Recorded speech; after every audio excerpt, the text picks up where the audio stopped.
Namaskar and welcome to Indian Diplomacy, show on Doordarshan, India's national broadcaster, about India's international relations, Indian foreign policy in all its nuances, and India's involvement in a range of global institutions in order to shape a better world order. Viewers, in this episode, we are taking up the theme of India's involvement in the G7, the group of seven. And this grouping of industrialized countries, mostly Western industrialized countries, has existed for a long time, but India has been an invitee and is becoming a more important player in the deliberations and in trying to shape the approach of the G7 to global issues. And to discuss India and the G7, I have with me very distinguished retired practitioner of Indian diplomacy, Ambassador Ashok Sajjanhar. Thank you. Ambassador Sajjanhar has been India's ambassador to Kazakhstan, Sweden and Latvia, and is a noted commentator on international issues in the media. Ambassador, thank you and welcome back to Indian diplomacy. Thank you very much. It's a great pleasure to be here again. Thank you. Ambassador Sajjanhar, 2003, when Atal Bihari Vajpayee was Prime Minister, it was the first time that the G7, or at the time it was G8, it included Russia. They invited India to be an observer. And on and off over the years, India has been going as an invitee, not as a full member. And there have been some major milestone moments, India's association with the G7. 2023, Japan is hosting G7, and again, India is an invitee and Prime Minister Narendra Modi is attending. So, in that context, if you look back at the G7 and what India has contributed to the G7 and what India has gained from being a member, an observer status in the G7, audience would like to know what is it that compels us to be part of this grouping. Does this grouping still have relevance? Because there are some people arguing that the G7 has already been superseded by the G20, and where India is holding the presidency in 2023. So why even bother about the G7? But then G7 has some agenda and does represent the rich industrialized world to a great extent. So please tell the audience India's association with G20, what we have given them and what they have given us. Yeah, thank you very much, Sreeram, and delighted to be here again. You are very right when you say that in 2003, when India was invited for the first time to the G7 summit, there was a feeling of satisfaction and also this feeling that India had arrived and India was doing the right thing. Now, of course, if we look at the invitation that has been extended to Prime Minister Modi, and he's participating in the G7 summit, this is the fifth time in a row that Prime Minister Modi is participating in the G7 deliberations. He was invited by France to Biarritz in 2019. 2020, the invitation had really been sent by President Trump to Prime Minister Modi, but then because of the pandemic, the G7 summit did not take place. In 2021, he participated virtually because of the pandemic that was taking place. And last year, he took part in Germany. And this year, it is the fifth time that India is going. But responding to your question, whether it still has a relevance or not, you know, I would say that in the 70s, it accounted for about 80% of the global GDP. Right. Today, it accounts for a little more than 40% of the global GDP. That having been said, it still is a very important platform. It's a very important institution, and I think India's participation is a mutually beneficial aspect for both of them. If I could just mention a few words, why is the G7 interested in India? Because India is India's profile is increasing, India's image is increasing. The manner in which India has been able to deal with the COVID-19 pandemic, still continue the reforms. India has emerged as the fifth largest economy. India is the fastest growing major economy. So for all these reasons, India is really become a partner of choice. India has also become indispensable for the world to find solutions to several of the major challenges.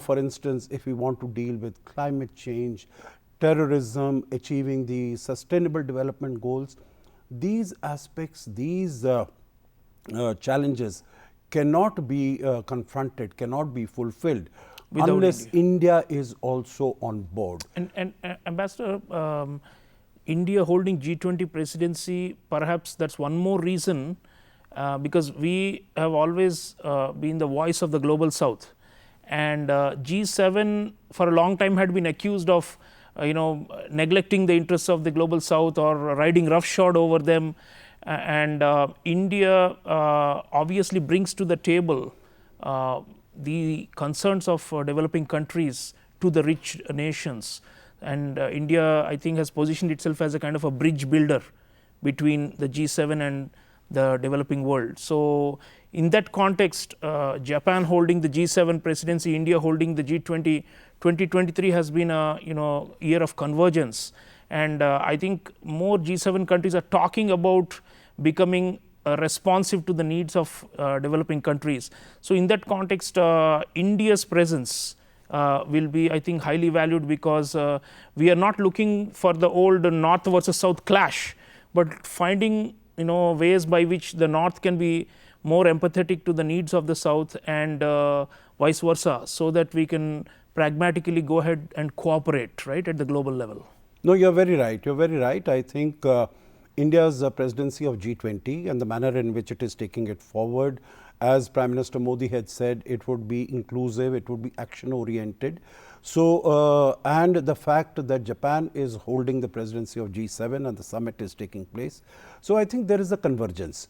Most of the issues that are being discussed in G20 are the same issues that are also being discussed in G7. Right. So there is a huge convergence in terms of issues that are being discussed, whether we speak about climate change, whether we speak about resilient supply chains, whether we speak about debt, whether we speak about inflation.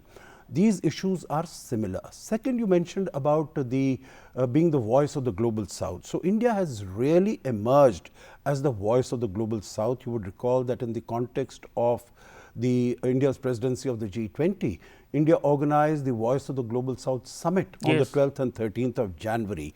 And this was basically what Prime Minister Modi had said, is that there are these 20 countries which are taking, discussing all these issues, but then, and they might represent 85% of the world GDP, 75% of the global trade, etc. But there are 180 countries out there, and their interests need also to be taken on board, because the decisions that the G20 take, the biggest impact of those decisions is going to be on those 180 countries which are out of the meeting room. And that is why we organized this, and 125 countries participated in that Voice of the Global South. So these countries are coming here. The other aspect that I could possibly underline is that all the G7 countries are members of G20. Yeah. And taking into account all the other invitees, there are 8 invitees, special invitees like India that Japan has invited for the G7 deliberations.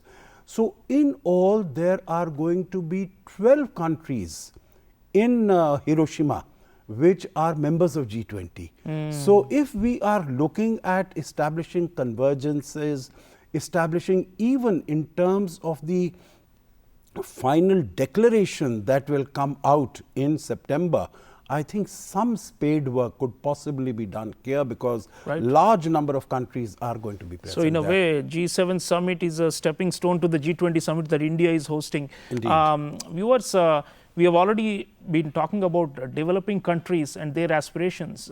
I have a very interesting video clip of the German Chancellor Olaf Scholz. Germany is, of course, a core member of the G7, talking about how the rich, advanced, industrialized countries need to pay greater attention to the concerns and the thinking of developing countries. Let's listen to Chancellor Olaf Scholz and continue the discussion.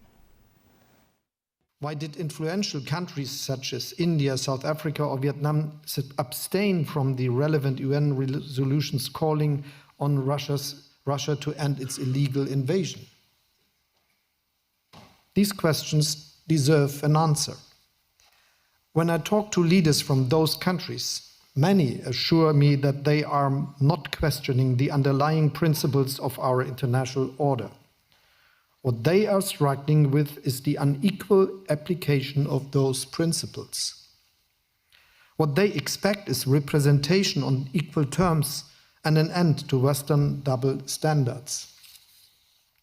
Don't get me wrong, I'm not saying that all of these claims are always justified.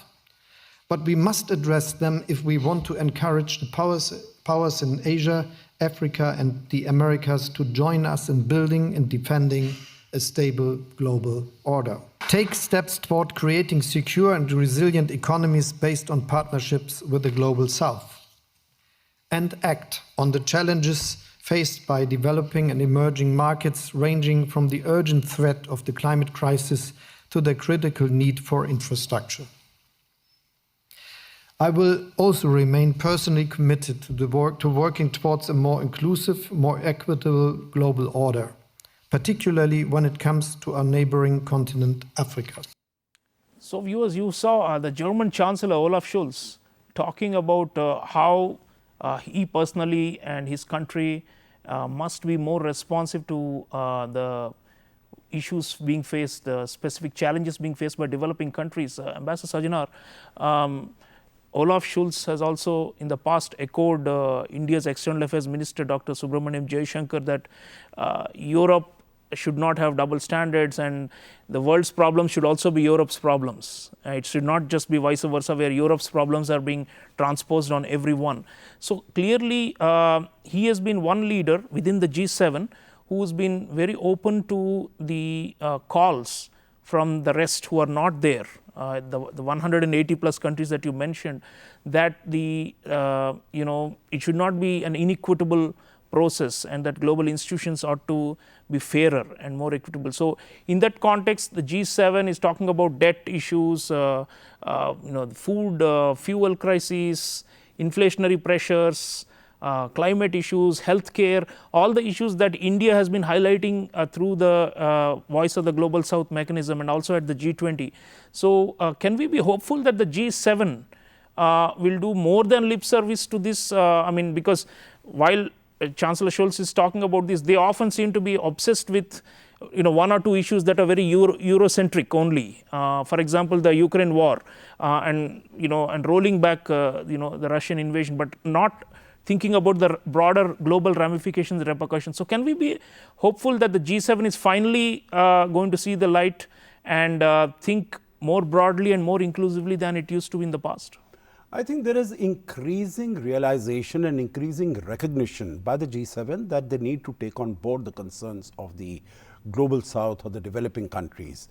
And this, I think, even Prime Minister Kishida has been mentioning this in, at every step when he was here in March for launching the free and open Indo-Pacific. He mentioned several times that global South, the interests and the concerns of the global South will definitely be taken on board. And you would recall that when he announced the provision for $75 billion to create infrastructure. Yes. Then he mentioned that there are 3 segments, geographical segments that he's creating. South Asia, in which he had put Northeast India, creating infrastructure there. Bangladesh and how together it could be worked out. Then Southeast Asia, what is the sort of infrastructure, and of course Africa. The Pacific Island states, the Pacific. So because in the Indo-Pacific he was doing it. So these are the 3 segments that he had created. And also he wants to make sure, Prime Minister Kishida, because Japan is the only country from Asia in the G7. 2 of them are from Americas, all the others are from European. So he wants that the focus, as you mentioned, Professor Chaulia, that it should not be taken over completely by the Russia-Ukraine conflict.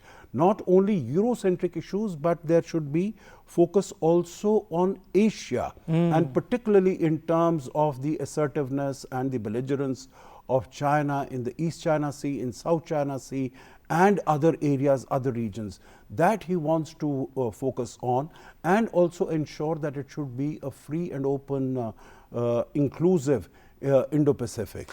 And in that context, Ambassador, it's quite telling that Japanese Prime Minister Fumio Kishida invited a certain set of countries for the G7 who do want to be part of the free and open Indo-Pacific. So Vietnam is there, Australia is there, Indonesia has been invited, South Korea, and of course India. So and I think one of the Pacific islands, Cook Islands, is also there. So there is the Indo-Pacific flavor to G7 Summit 2023 compared to earlier times, and I think because Japan is hosting it, naturally the regional consciousness will reflect of the regional consciousness of the host country will reflect in the summit, and to that extent there is an attempt to like you said, take the gaze away from only just what is happening in the global north to what is happening here in the Pacific and what needs to be done. So G7 has aspirations like NATO, which is of course all the G7 countries also are in NATO, and NATO has also been saying that they will move towards Indo-Pacific and have a greater, there's for a long time pivot to Asia kind of idea for almost 15 years now, since Barack Obama's time. But now the attempt seems to be to do something concrete in Asia much more than before. Although it's an open question as to whether all the G7 member countries share the same view. Yeah, you're very right. I think what Prime Minister Kishida's intent and what he's tried to achieve through inviting these 8 guest member countries is basically to make G7 also more inclusive, because this has been one of the charges that it is a rich man's club and you really need to reach out. So you have Brazil from South America, and Brazil is going to be the next chair of G20. Indonesia, as you mentioned, is the chair of ASEAN. Cook Islands is the chair of Pacific Island states. Comoros is the chair of the African Union. So all these countries, and of course South Korea for an entirely different reason, because the meeting is going to take place in Hiroshima, which is also Prime Minister Kishida's hometown. But it is also the scene of the 1945 August nuclear attack. So he wants to sort of focus also on nuclear non-proliferation and disarmament. And there he wants to focus particularly on the threats that have been emanating out of Russia as far as the Russia-Ukraine conflict is concerned, because that muscle flexing also we have seen, and these threats we have seen. Also the fact that from North Korea there have been all these missile tests and all that are being done, and all the sort of comments that have been emanating from there. So I think it is all these aspects are there, but you are very right when you say that there is less than unanimity as far as the G7 itself is concerned in either dealing with Russia in the Russia-Ukraine conflict, although this Russia-Ukraine conflict has given a fresh sense of purpose both to G7, to NATO, to European unity. But also I think the intent, the objective of Prime Minister Kishida will be to get a strong unified statement on China, both on Russia, on Ukraine, but also on China as far as the security here is concerned, and also as far as the economic collaborations with China, because these days there has been increasing focus on de-risking, if not decoupling of the economies. Viewers, talking of the geopolitical angle of G7, Ambassador Sajjanhar has already mentioned the China factor, and Japanese hosts are keen to highlight it, the Americans are keen to highlight it, and the Americans are talking about creating some kind of a joint position of all the G7 countries on confronting what they call economic coercion by China. Let's hear the US Treasury Secretary Janet Yellen at the G7 finance ministers meeting in Japan talking about this aspect and what the G7 needs to. Let's hear her and continue. Restrictions on outbound investment is something that could be the subject of an executive order, and it's something we've been discussing internally in the administration for some time. We're committed to discussing this with our partners. Obviously, it would be most effective if there's coordinated action by a group of like-minded countries and agreement that this is a useful approach. We haven't finalized the approach that we're likely to take in the United States, and we have been engaging in discussions with our G7 colleagues, and I would expect that that would continue with these meetings, at least in some informal way.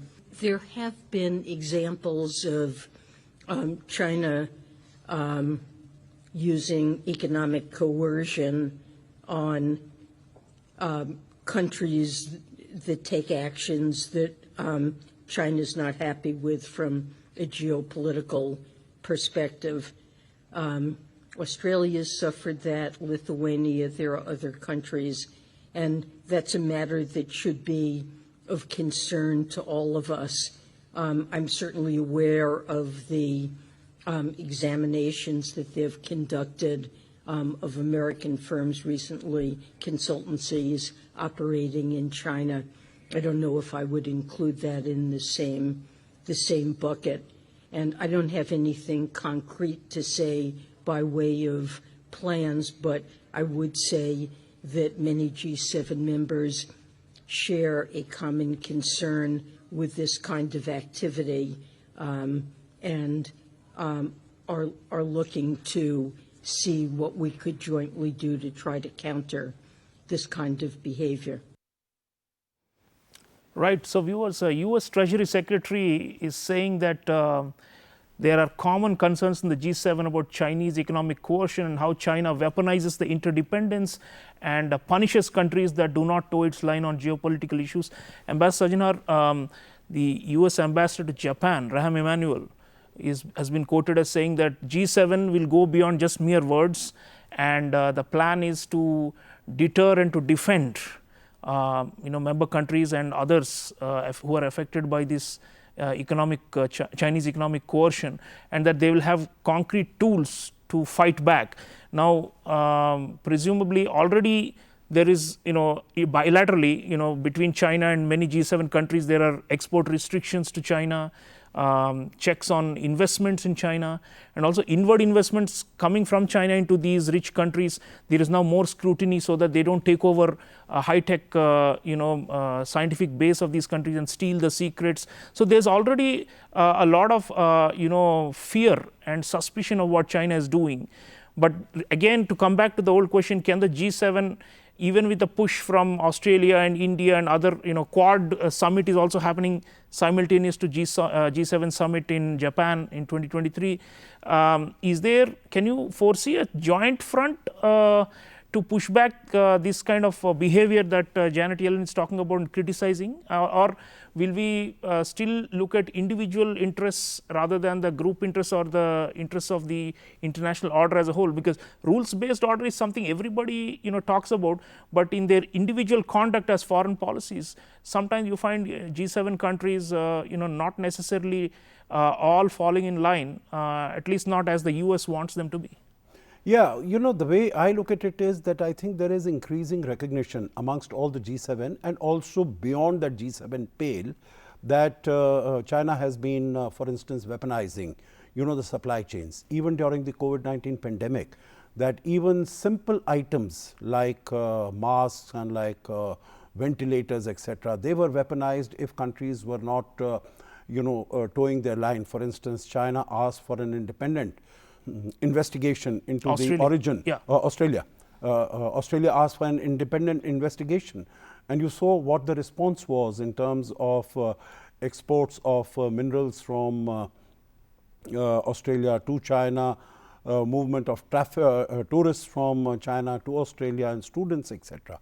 So China has been weaponizing its economic control over engagement, dependence, interdependence with these countries. And so countries are becoming wiser to what this. So they don't want that there should be dependence beyond a point on China. So they want additional sources of manufacturing and production. And in that context, you would have seen that, even as far as India is concerned, we had the first meeting of the Trade and Technology Council, in which there is a move. India-Europe. India-Europe. Yeah, With India-EU, there was this Trade and Technology Council meeting. And also on the Indo-Pacific, there was a meeting between India and the EU in Sweden. So I think there are these, many of these countries are getting wiser to this. And then also countries have seen this debt diplomacy, that what you see in Sri Lanka, what you see in Laos, what you see in a number of other countries. And so whether it is sensitive technologies, it is sophisticated technologies, or it is over dependence on one particular source of manufacture and production, I think countries want to move away from that. They want to go in for reliable supply chains, and in that context, the whole concept of trust has come in. And China has been seen that it is not a country that can be trusted. And when I'm talking about trust, it's not things like IPRs or data privacy. I think it is much more fundamental than that. Yes. That if two countries are trading with each other or investing in each other's economy, that there is a basic level of trust between them. And I think in that context, India has come forward in a very positive way. So viewers, the point Ambassador Ashok Sajjanhar is making is that, when China engages with countries, it is almost becoming a one-sided affair where China gets most of the benefits and it attains a kind of a neo-colonial control over those countries. And this is what the G7, Quad, all of us are talking about, the need to push back against this. But really the test of G7 and of Quad will be on whether we can really develop those quote-unquote tools to be able to deter this kind of Chinese action. The Chinese have not been happy with G7 and Quad and have been repeatedly criticizing it, saying that this is a Western game and which is dividing developing countries against each other and so on and so forth. But then the point is there is a real threat that many of us perceive from Chinese economic coercion, and the real litmus test for G7 will going forward will be whether it can implement or walk the talk. I want to thank Ambassador Ashok Sajjanhar for valuable insights as always. Thank you, sir. Thank you very much. Pleasure being here. Viewers, keep your eye on G7 and G20, how these are interlinked, and of course the Quad, and whether we can actually create a super coalition of G7 plus Quad, which will be, I think, the nightmare for China. But it remains to be seen given all the internal differences. So a lot of coordination, a lot of diplomacy will be needed going forward. Let's watch this carefully. I'll see you again next time. Until then, take care.